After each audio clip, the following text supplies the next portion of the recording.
नमस्ते भाइयों, क्या हाल चाल है आप सबके। और आप सबको गुड मॉर्निंग। देखो, आरजेएस क्रैक करना है तो ये वीडियो पूरा देखना। किसी भी सिविल जज का एग्ज़ाम आपको क्रैक करना है, प्री नहीं निकल रहा आपका अभी तक, तो इस वीडियो को पूरा देख लेना। मैं बहुत बेस्ट तरीका बताऊंगा आपको। मैंने अभी तक कहीं पे भी कोचिंग नहीं ली लॉ की। मैं जितनी बार भी प्री दिया है, मेरा प्री निकला है, अच्छे नंबरों से निकला है। हर बार जनरल की कट ऑफ में निकला है मेरा प्री। तो मेंस की बात भी करेंगे कि मेंस में भी क्या अप्रोच रखनी चाहिए। अभी आरजेएस का मेंस है और ये क्वेश्चन आपकी तरफ से ही आ रहे हैं और लड़कियां बहुत ज़्यादा कर रही हैं क्वेश्चन, सर हमारे पास लास्ट अटैम्प्ट है, फिर हमारे घर वाले शादी कर देंगे, तो हमें बता दीजिए। कोचिंग भी कर रखी है फिर भी क्रैक नहीं कर पा रहे। तो सारी बातें करेंगे। आरजेएस नेक्स्ट एग्ज़ाम कब होगा इसके बारे में बताऊँगा, पढ़ना कैसे है इसके बारे में बताऊँगा। प्री अगर आपने ऐसे पढ़ लिया जैसे मैं बताऊँगा तो आप 100% निकाल दोगे।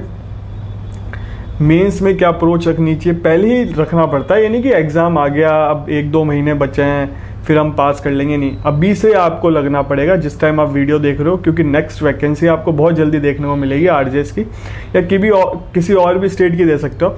जैसे हिमाचल में 21 वैकेंसी आ रखी है। मेरे चैनल से जुड़े हो तो मैंने बता रखा है, पहले ही आपको बता दिया। अपकमिंग सिविल जज की वैकेंसी है 21, एपीओ की वैकेंसी है 12, क्योंकि अप्रूव कर दिया वहाँ की कैबिनेट ने, गवर्नमेंट ने अप्रूव कर दिया। बहुत जल्दी आपको नोटिफिकेशन देखने को मिलेगा। चैनल को सब्सक्राइब रखो। इस चैनल पे लॉ से रिलेटेड ही वीडियो आते हैं। लॉ की वैकेंसी कहीं पे भी है, सिविल जज की वैकेंसी कहीं पे भी, अपकमिंग वैकेंसी हो, और बहुत सारी वैकेंसी बताता हूँ मैं ऑल ओवर इंडिया। तो चैनल पर जाके वीडियो भी देख सकते हो आप लोग। और काफ़ी वैकेंसी है उसमें, आप एलिजिबल भी हो। फ्रेशर की जॉब है, एक्सपीरियंस की जॉब है, हर कैटेगरी की वैकेंसी आती है। तो सबसे पहले आपका डाउट क्लियर कर देता हूँ। नेक्स्ट वैकेंसी, काफ़ी बच्चों को लगता है कि नेक्स्ट वैकेंसी अब वापस 2 या 3 साल बाद आएगी आरजेएस की। ऐसा नहीं है। इसका रीज़न है, आरजेएस हमेशा टाइमली हुआ करता था, लॉकडाउन लग गया, हर साल हुआ करता था, और फिर रूल्स अमेंड हुए, रूल्स अमेंड में थोड़ा टाइम लग गया, तो आपको आरजेएस वैकेंसी देखने को मिल गई 222। अब नेक्स्ट वैकेंसी आपको जनवरी-फेब में मिल जाएगी और इसके बहुत ज़्यादा चांसेस है। आपको नोटिफाई तो होते हुए जनवरी-फेब में दिखी जाएगी, और जो उसका प्री है वो मार्च की, जो गर्मी इस बार गर्मियों में है ना, उसके आसपास होगा।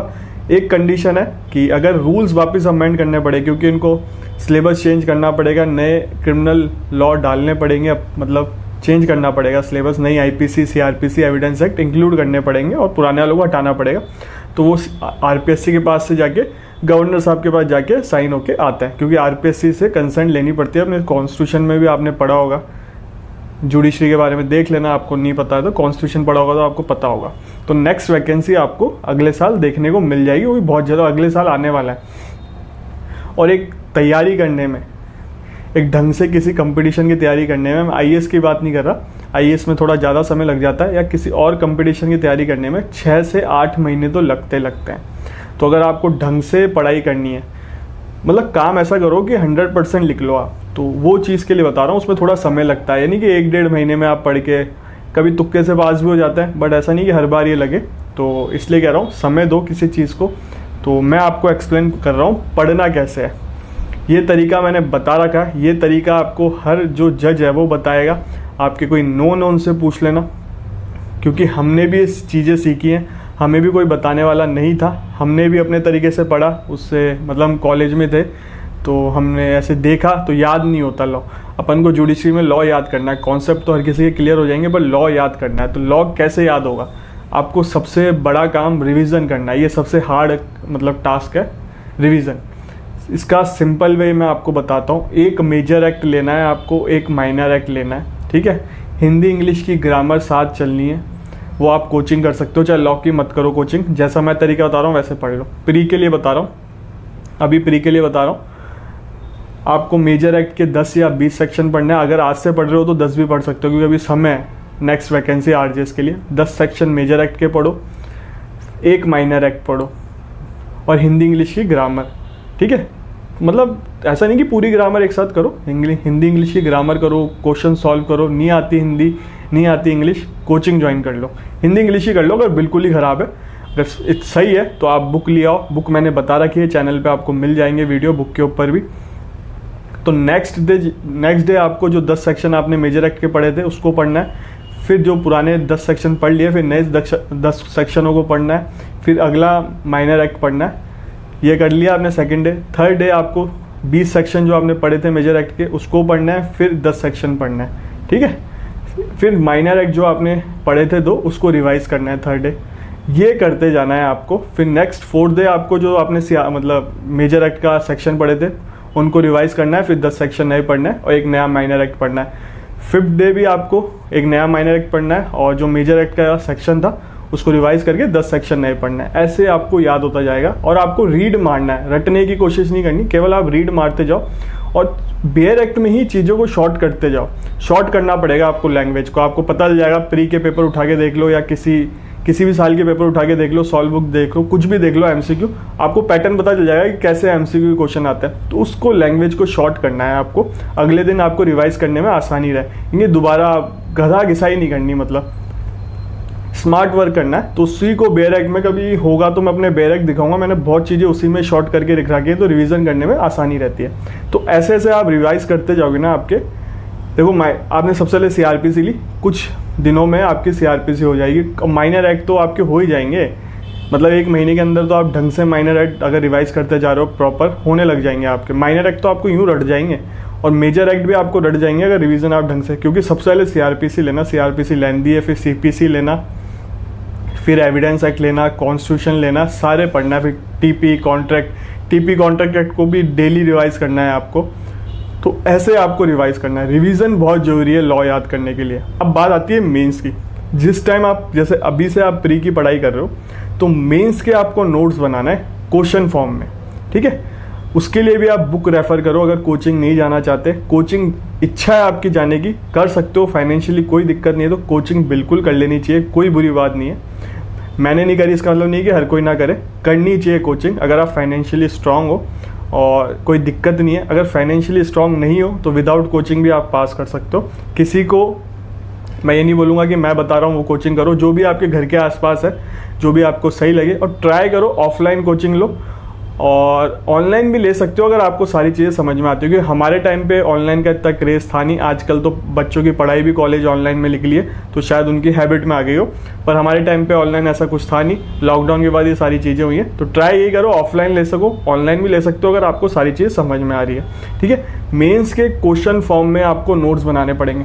जैसे अभी मेन्स है आरजेएस का 31 तारीख को, अगर मेरे पास नोट्स नहीं होते, मुझे बेयर एक्ट ही पढ़ने पड़ते, तो मेरा रिवीजन तक नहीं होता, मतलब मेरा एक बार कोर्स भी कंप्लीट नहीं हुआ होता। तो इस चीज़ को समझो आप। मैं भी मेंस दे रहा हूँ, मैंने कैसे मेंस की तैयारी करी है, हालांकि मेरी कोई ऐसी अच्छी तैयारी नहीं हुई क्योंकि समय ऐसा नहीं है और हमें पढ़ाई छोड़े भी काफ़ी टाइम हो गया, मेरा निकल गया प्री।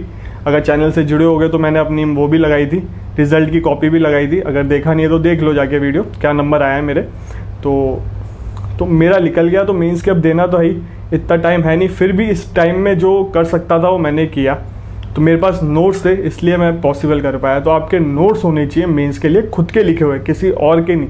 इस चीज़ को याद रखना, खुद के लिए, क्योंकि और के नोट्स में बहुत गलतियाँ होंगी और जो नोट्स बनाता है दूसरा बंदा वो अपने हिसाब से बनाता है, तो कुछ चीज़ें शॉर्ट में लिख देता है, वो चीज़ें आपको समझ में नहीं आएगी। तो अपने ही नोट्स बनाओ, मेहनत लगेगी बट काम आएगा, मतलब 100% पुख्ता काम करना है आपको, ऐसा नहीं कि टेम्परेरी काम करके चलना है। तो इस चीज़ का ध्यान रखो, मेंस के लिए अभी से नोट्स बनाने लग जाओ।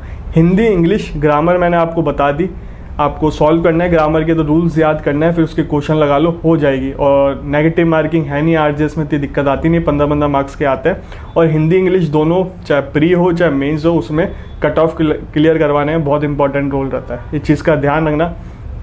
जिसके मेंस में 25 से 25 के आसपास दोनों सब्जेक्ट में हिंदी इंग्लिश के ऊपर नंबर आ रहा है, उसकी कट ऑफ क्लियर होने में बहुत ज़्यादा चांसेस है, क्योंकि लॉ में हर कोई नंबर लेके आता है। जिसने प्री निकाली है वो लॉ में नंबर लेके आएगा। ऐसा नहीं कह रहा कि हर किसी के आएंगे, पर लगभग 50-55 जो टॉपर होंगे उनके भी इतने ही होंगे, और बाकी के 30-35-40 के आसपास होंगे। कईयों के हो सकता है कम भी हो, 15 भी हो सकता है, क्योंकि राइटिंग का भी बहुत फ़र्क पड़ता है। तो ये सारी चीज़ें हैं। तो आपको मेंस के नोट्स बनाना है, प्री बेयर एक्ट के हिसाब से पढ़ना है आपको, प्री मेंस नोट्स के हिसाब से पढ़ना है और बेयर एक्ट के हिसाब से पढ़ना है। ये दोनों का कॉम्बिनेशन मेंस में चलता है, बेयर एक्ट और खुद के नोट्स, ठीक है। दूसरों के नोट्स नहीं, पहले ही कह रहा हूँ, खुद के नोट्स होने चाहिए। और देखो सैलरी भी बहुत अच्छी है आरजेएस की। आपको अगर सैलरी स्ट्रक्चर नहीं पता तो आप देख सकते हो जाके, काफ़ी अच्छी सैलरी मिल रही है। फर्स्ट पोस्टिंग से बहुत अच्छी सैलरी मिल रही है, और मतलब लाख पार, मतलब 1.5 लाख के आसपास सैलरी हो रही है फर्स्ट पोस्टिंग में। तो काफ़ी अच्छी सैलरी है, नौकरी भी काफ़ी अच्छी है, सिक्योर नौकरी है, सारी सुविधा मिलती है राजस्थान में, तो पेंशन भी मिलती है और मेडिकल की फैसिलिटी, एसी की, घर की, सब चीज़ की फैसिलिटी मिलती है। ड्राइवर अलाउंसेस मिलते हैं, डोमेस्टिक हेल्पर अलाउंसेस मिलते हैं, तो नौकरी काफ़ी अच्छी है। और मैं तो यही कहूँगा जितनी भी लड़कियाँ हैं उनको नौकरी करना चाहिए, डिपेंड किसी पे नहीं होना चाहिए। तो घर वाले अगर जिनको टाइम नहीं दे रहे तो अपने घर वालों से रिक्वेस्ट करो कि मम्मी पापा 1 साल का और समय दो, मैं एक बार और ट्राई कर लेती हूँ। किसी भी नौकरी में लग जाओ, चाहे अगर नौकरी नहीं लग पा रहे तो प्रैक्टिस करो कोर्ट में जाके। खुद का इनकम सोर्स होना बहुत ज़रूरी है लड़कियों का। जिस घर में लड़कियां निकल जाती है ना वो घर आगे बढ़ता है। तो अब कोई लड़के बोलेंगे सर चलो ठीक है, मेरा ये सोचना है लड़कियों को नौकरी करना ज़रूरी होता है, तो नौकरी आप यही अप्रोच रखना कि नौकरी लगे आपकी, ठीक है। फिर भी कुछ समझ में नहीं आया तो मुझे मैसेज कर देना, और मेंस के बाद इंस्टाग्राम पे मैसेज कर सकते हो। हालांकि अभी मैसेज आता है इंस्टाग्राम पे, साइड में आईडी आ रही है, फॉलो कर लेना। मेंस होने के बाद इंस्टाग्राम पे आप मुझे मैसेज कर देना, मैं आपके कॉन्सेप्ट जो भी आपके डाउट है क्लियर कर दूंगा। और हो सकेगा तो मैं मतलब लेके आऊँगा, कुछ करूँगा अपने हिसाब से, क्योंकि मैं कोचिंग वोचिंग तो है नहीं मेरी, मैं भी आपकी तरह स्टूडेंट हूँ। तो फ्यूचर में एक बार मेंस दे लेता हूँ, उसके बाद कुछ सोचता है तो बच्चों के लिए कुछ अच्छा ही हो। तो ठीक है भाइयों, आपसे मिलेंगे अगले वीडियो।